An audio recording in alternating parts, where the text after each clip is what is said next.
Hello, and welcome to this lecture entitled Stretching Beyond Natural Boundaries, American Colonialism and Diplomacy in the Late Gilded Age.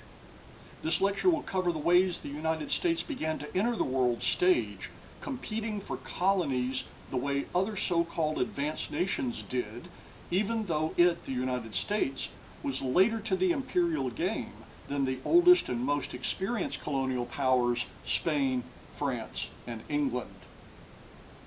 In the aftermath of the Civil War, the United States resumed its march across the continent. This continuation of manifest destiny, a term coined in 1848, led to expansion of U.S. interest beyond our own coastlines and our own borders. Author Victor DeSantis notes one motivating factor for American expansion was that the industrial economy required global markets. We've already seen how railroads, giant corporations aided by the Supreme Court, worked together to create nationwide markets. It was a small step to go beyond our borders. Another motivating factor, or at least a rationalization for acquiring colonies, was the so-called white man's burden, a mentality adopted by American leaders, both political and social, in the 1890s. The white man's burden emerged from social Darwinism, from racism, and from a newer, harder nationalism that required acquisition of colonies and demonstrations of national honor.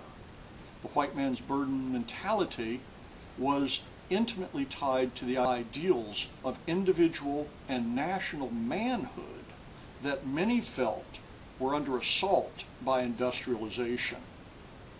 What this anxious mentality, social Darwinist theory, and expanding economy needed to become full-fledged imperialism was an intellectual catalyst. It got one in Alfred Thayer Mann's Influence of Sea Power Upon History, 1660 to 1783, a book published in 1890. Mann asked the question, how was Britain able to rise to such prominence in the 17th and 18th centuries? His answer was through its navy that grew from a merchant fleet into an enormous military fleet we all think of, and that supported Britain's imperial ambitions thereafter. Mann's conclusions influenced Theodore Roosevelt and others. Roosevelt served as Assistant Secretary of the Navy in 1897 and 98, then as President. Mann's book also influenced another latecomer to the imperial game, Kaiser Wilhelm II of Germany, who, like Roosevelt, expanded his country's naval power and its number of overseas colonies. Now, the U.S. interests in this period were in the Caribbean Basin and the Pacific. Before we look at that, here's a couple of slides talking about imperialism. You can see that white man's burden was not eschewed at all. It wasn't undercover. It was front and center in even advertising for Pear's soap. This is a picture of Admiral Dewey, the victor at Manila Bay. We'll talk about that in a moment. And you see a picture of Alfred Thayer Mann. Let's talk about the Caribbean Basin and our interests there. The U.S. had long-term interests in the Caribbean Basin, both territorial and economic. Southerners had tried to expand the slaveholding republic by filibustering in Cuba and Nicaragua in the 1850s. Filibustering means invading with private armies. After the Civil War, U.S. manufacturers saw the Caribbean as an emerging market for their industrial goods.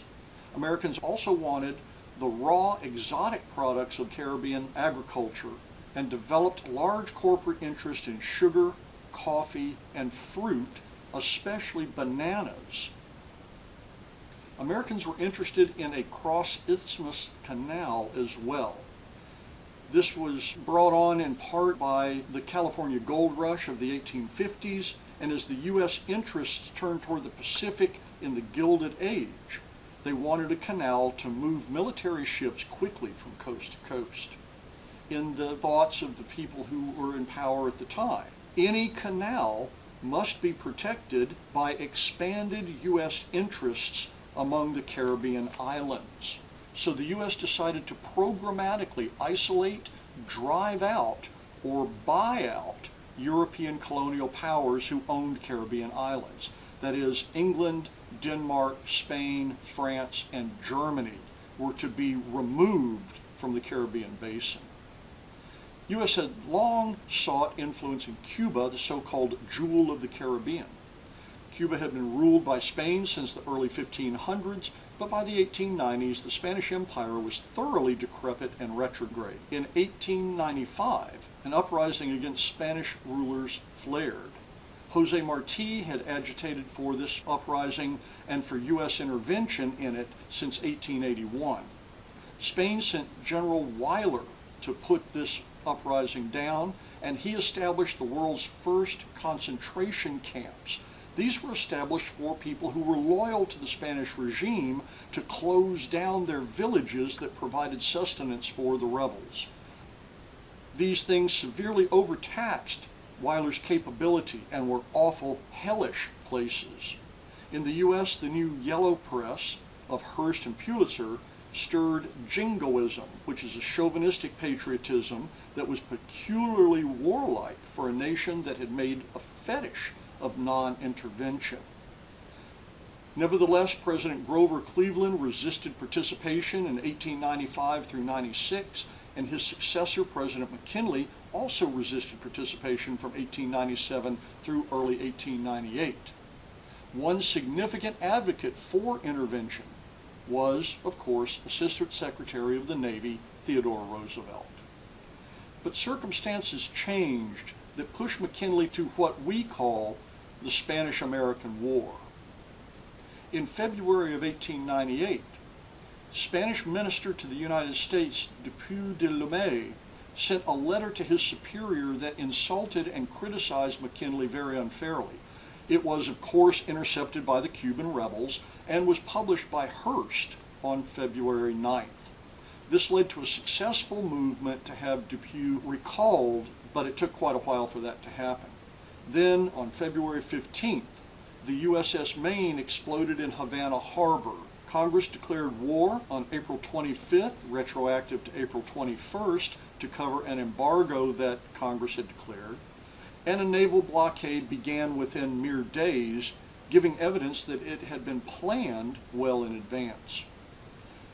The Army, however, was completely unprepared to go to war, and the foibles, difficulties, and chicanery of preparations to transport troops should be the stuff of multiple student research papers. Nevertheless, regular and volunteer troops were dispatched. They attacked Santiago to ally with Cuban rebels and to seize Guantanamo Bay, beginning on June 22, 1898. The San Juan Heights were taken on July 1st by Theodore Roosevelt's first U.S. volunteer cavalry, called the Rough Riders, who had arrived in Cuba only days before on June 23rd. And then they fought one small battle between June 23rd and the assault on San Juan Hill. Backed by black troops that had been separated from their units, and backed by 3 Gatling guns brought in by Lieutenant John Parker, and these Gatling guns expended 18,000 rounds in 8.5 minutes to cover the assault, Roosevelt was successful. Surrounded by multiple U.S. assaults that took Spanish positions, Santiago capitulated on July 16, 1898, and the war was over by August. Puerto Rico also was taken by the United States as part of the Treaty of Paris, 1898. How are these new possessions to be handled? Were they mere colonies? Were they to be territories moving towards statehood? Well, that's how the U.S. normally handled land acquisition, but in 1898, the Caribbean islands contained far too many black and brown people for Jim Crow America to fold into the body politic of the U.S. Furthermore, the Teller Amendment to the U.S. Declaration of War made it impossible for the U.S. to simply annex Cuba. So the U.S. solved the problem with the so-called Platt Amendment, which was part of the Army Appropriations Bill of 1901. The Platt Amendment required the Cuban government to accede to 7 demands before the U.S. would withdraw the troops, and these demands had to be written into the Cuban Constitution.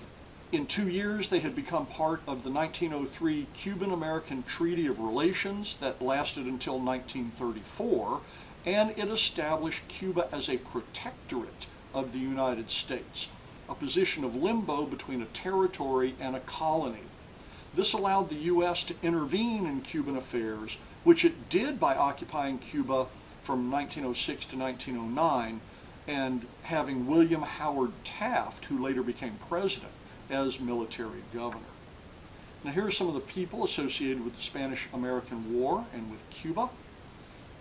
You can see Dupuy de Lamay in the upper left, below him Jose Marti, upper right is Platt, lower right is Weyler, and in the middle is a political cartoon showing McKinley serving up a bill of fare to Uncle Sam that includes Puerto Rico and Cuba and the Philippines and the so-called Sandwich Islands, which we know as Hawaii. Let's talk about those specific interests. The U.S. wanted coaling stations to expand its fleet. These coaling stations were at Midway at the top in the red circle, at the Samoan Islands in the lower right, and in Guam.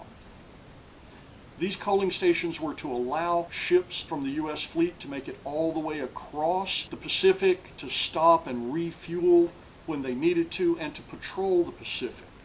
Also, in particular, to protect Hawaii, the so-called Sandwich Islands. Sugar companies had established plantations there in the 1890s. The king ceded naval rights to Pearl Harbor in 1887, and Queen Liliuokalani, who became queen in 1892, promulgated a new anti-American constitution that led the white minority to overthrow her and then requesting annexation in 1893. McKinley and his predecessor Cleveland resisted this until Hawaii was annexed to the U.S. in 1898. Now the Philippines were taken by Admiral Dewey as part of the Spanish-American War in 1898 with a big raid on Manila Bay that pretty much ended the war in one modest-sized battle. Like Cuba, the Filipinos had rebelled against the Spanish beginning in 1896, and they set up a shadow government called the First Philippine Republic. Thinking the Americans would liberate them from Spanish rule, the Philippine insurrectionists welcomed the United States. But the Treaty of Paris 1898 that ended the Spanish-American War did not even allow the Filipino representatives to speak for themselves, and the U.S. refused to let them rule themselves. This led to the Philippine-American War, 1899 to 1902. These hostilities, which were brutal, officially ceased when Generalissimo and Filipino President Emilio Aguinaldo, shown here in the lower left, was captured in 1902. But unofficial hostilities continued, especially among the Moro people, until 1913, and this is Admiral Dewey in the top. The cartoon, I love these editorial cartoons, the cartoon shows Uncle Sam disciplining the unruly countries that have been brought into the American fold. The real prize in American diplomacy was gaining access to China. Europeans had divided China into what they called spheres of influence after China had lost a number of wars and became very weak.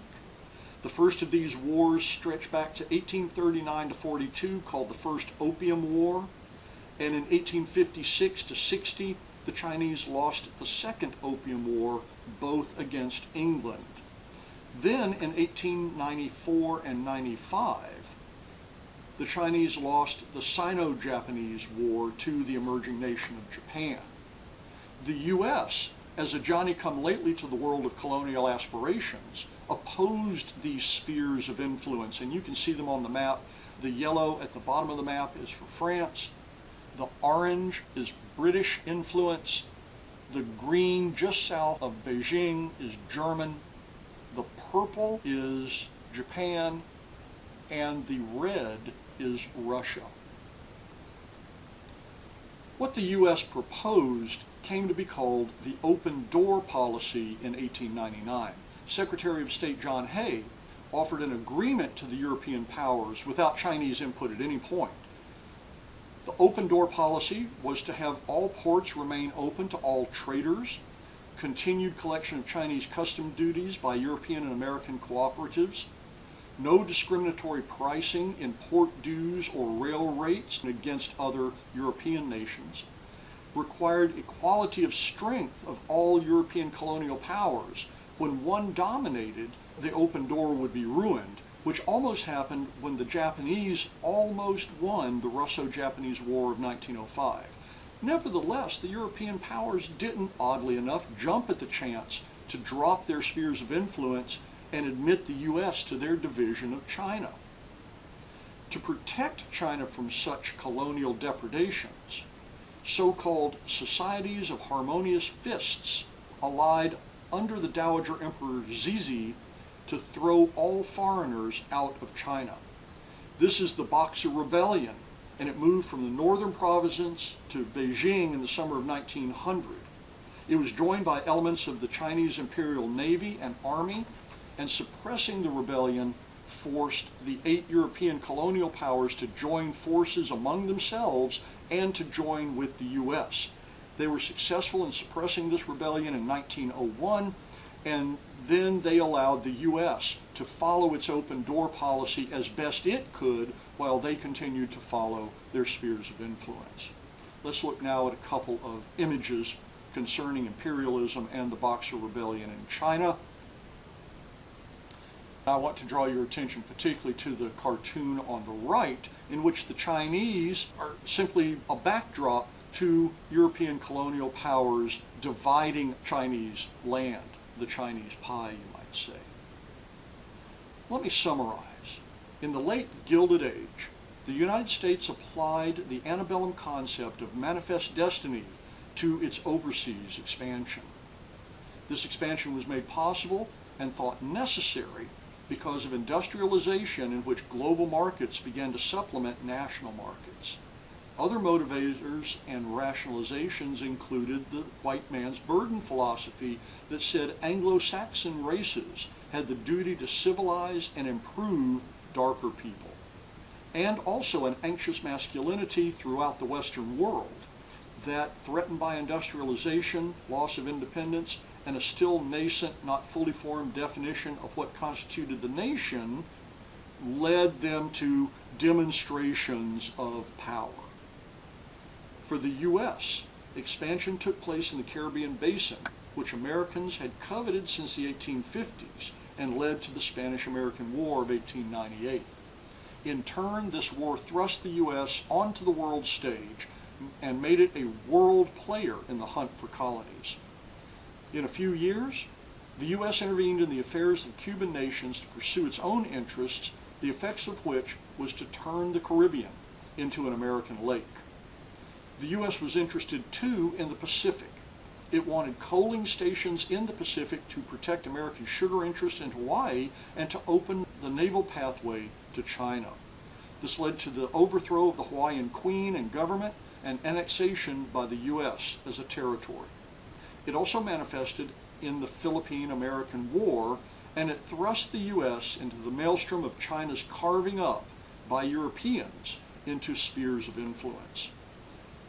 The U.S. proposed an open door policy of economic rather than territorial imperialism, but generally was rebuffed. For their part, the Chinese thought they should have some say in who did what with their nation, and fought back in the unsuccessful Boxer Rebellion of 1901.